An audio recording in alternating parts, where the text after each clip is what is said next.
Hello, my name is Tim Englert. Everyone makes a journey through life, from birth to death. Although we may take different paths and make different life choices, our destination is always the same. I'd like to walk along that path with you and talk about life. Now, most of you believe that your path is controlled by a God or a supreme being. You're about to hear from some people with a different point of view. Now, these are folks you probably don't get a chance to talk with very often. They don't have a religion, and they don't believe in God.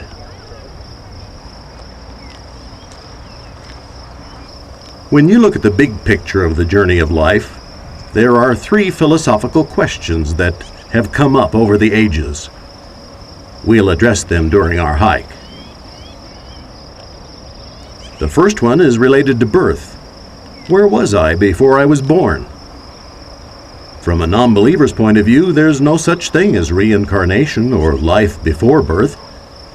They believe that an evolutionary process involving countless generations over millions of years have shaped how we begin our journey. With that first quickening, that first cry of "I am," life begins. Be careful, Davy. From the moment they can understand yes and no, children begin learning the lessons of life. The base of their ethics and morality usually comes from their parents. I understand you're a mother and a non-believer. What are some of the ideas you want to instill in your child?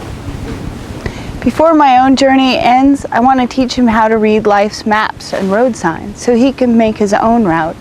In the meantime, I'll give him lots of love, because I know he'll be making the journey on his own someday, making his own decisions, selecting his own path.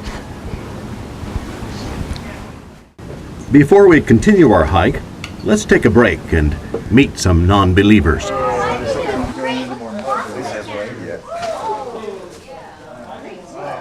These people get together for social reasons, to serve their community, and to learn from each other.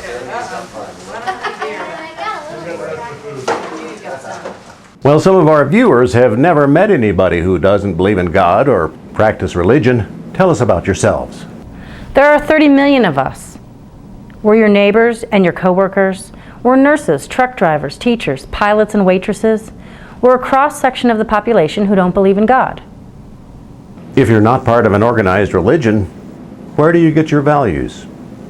Secular law, history, our own personal code of ethics. Now, I'm not saying we're so organized that we have a set of commandments, but here's a list that makes sense to many of us.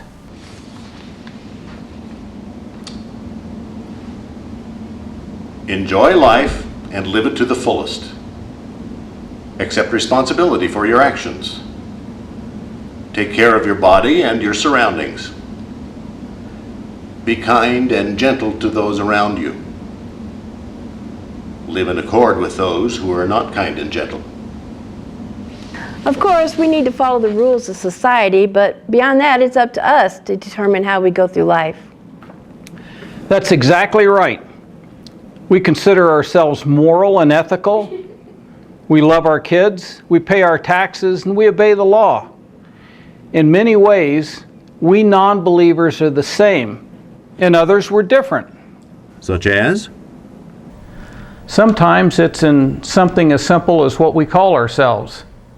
People who believe in a God or many gods are called theists. Me, I'm an atheist. I don't believe in gods or supreme beings of any kind. I'm an agnostic. I don't think the existence or non-existence of a God can be proven. That means I'm not convinced either way. You might say I'm a fence sitter.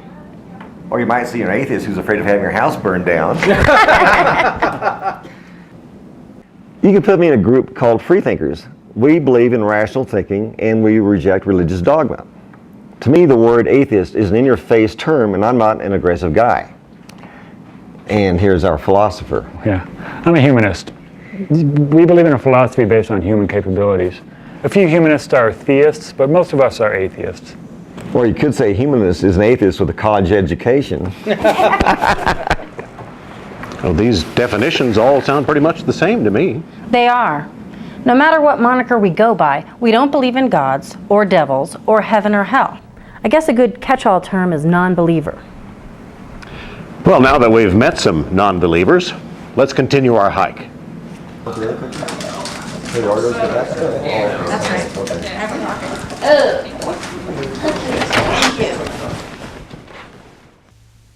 Middle age. A good time to talk about the second question.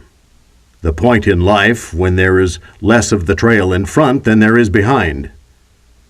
This is the time when a person might ask, what is the meaning of life? The meaning of life? I don't think there is an inherent meaning of life. You give importance to your life by the things that you do. Right now, I'd like to climb the 50 highest peaks.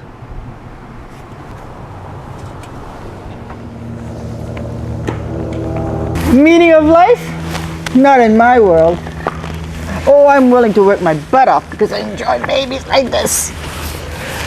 But I do it because that's the path I've chosen.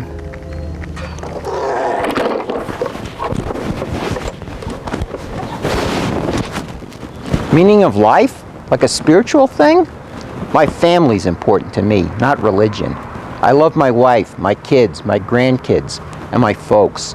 Family. That's what life's all about.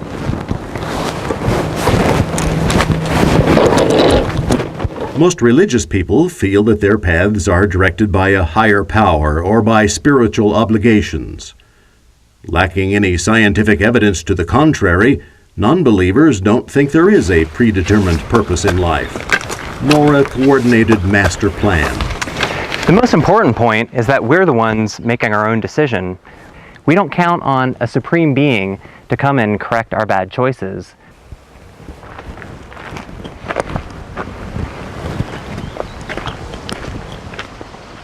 Before we finish our hike, let's take another break.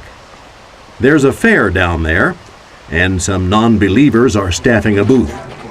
Why don't we join them? They tell me they always get interesting questions.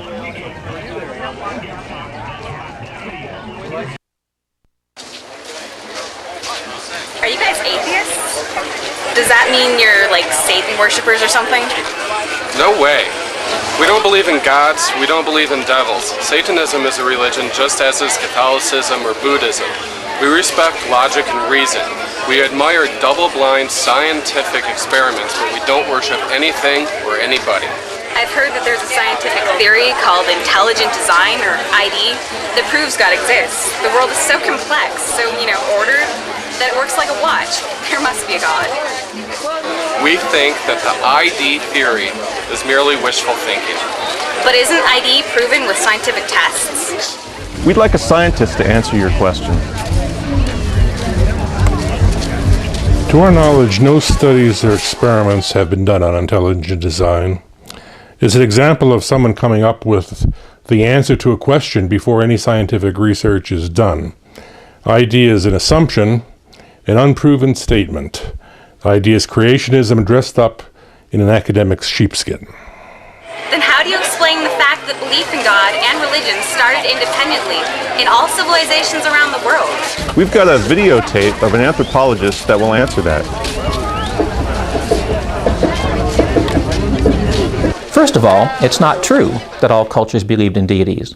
In fact, most did not believe in anything like a single all-powerful, all-good God. Anthropologists have discovered that one factor was the fear of natural disasters, disease, or the unknown. People attributed the mysterious events to an invisible force or being. That unseen hand later became a god with the power to cause terrible things to happen. Maybe they thought the god could be placated with gifts or worship. Anthropologists think the second reason people believed in deities was the identification of plants, animals, and even natural objects as spirits. The people believed in spirit friends the way a child believes that a stuffed animal or a doll is alive, is a person. The symbols were given personalities with the capability of protecting the owner. Why are you non-believers at this event? That's a good question because we're certainly not driven by the faith or devotion of religious people. Generally, we're concerned when people try to force their dogmas on others, especially when they do so with a self-righteousness that ignores conflicting views. There's no nice way to say this, but too many religions are racist, arrogant, and denigrate women. Just think of the religious battles taking place in America and around the world. The recent successes of the Christian right in slowly dismantling the wall that separates church and state has begun to pull many of us secularists into activism. We're committed to freedom and to individual rights. Most of us believe that religion should be a private thing. When you see it forced on the public, you'll be seeing more of us. It's getting late. Let's get back on the trail to finish our hike.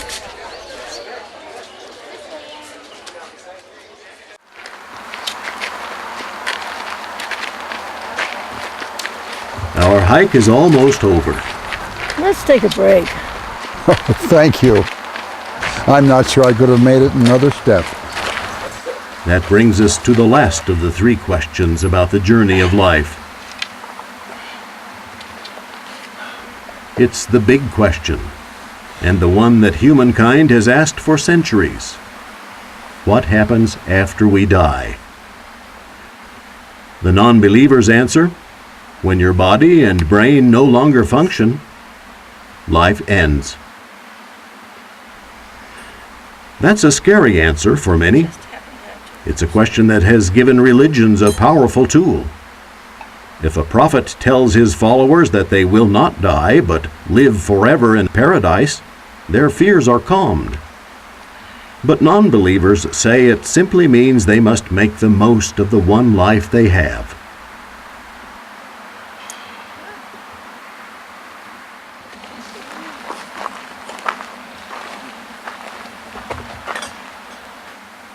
Well? Eloquently put. I see your journey is almost over. Some people have trouble talking about death. Doesn't bother us at all. What's it like, approaching the end, knowing it's probably only a short distance away?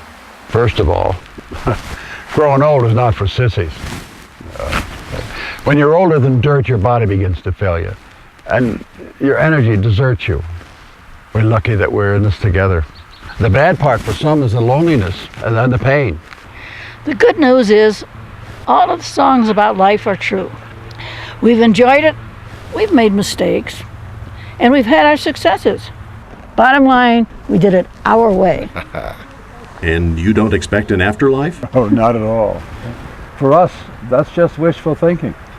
It would be arrogant to believe that humans are so special that they don't die like every other living thing. He's my great thinker, and he's right.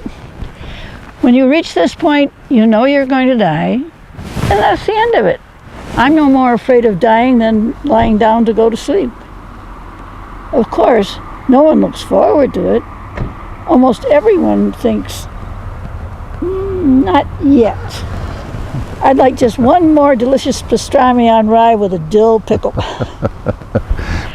Well, let's be on our way.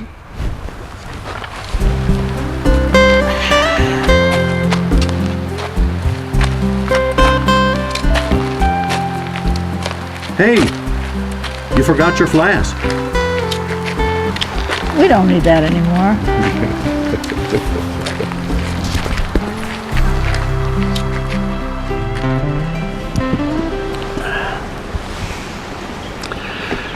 Well, that's a short introduction to the journey of life from a non-believer's point of view. Some philosophers say that the journey and the destination are equally important. That may be true if you're going to a vacation spot or moving to a new home, but the destination of this journey is death. Of course, we set goals in life and we try to achieve them. But there's a difference between our goals in life and the end of life. Hopefully, a wise traveler will leave behind a trail marked with good deeds and laudable memories. After all, there are worse things than having people who knew you say that you left the world a better place than you found it. I'm Timothy Englert. Enjoy your journey.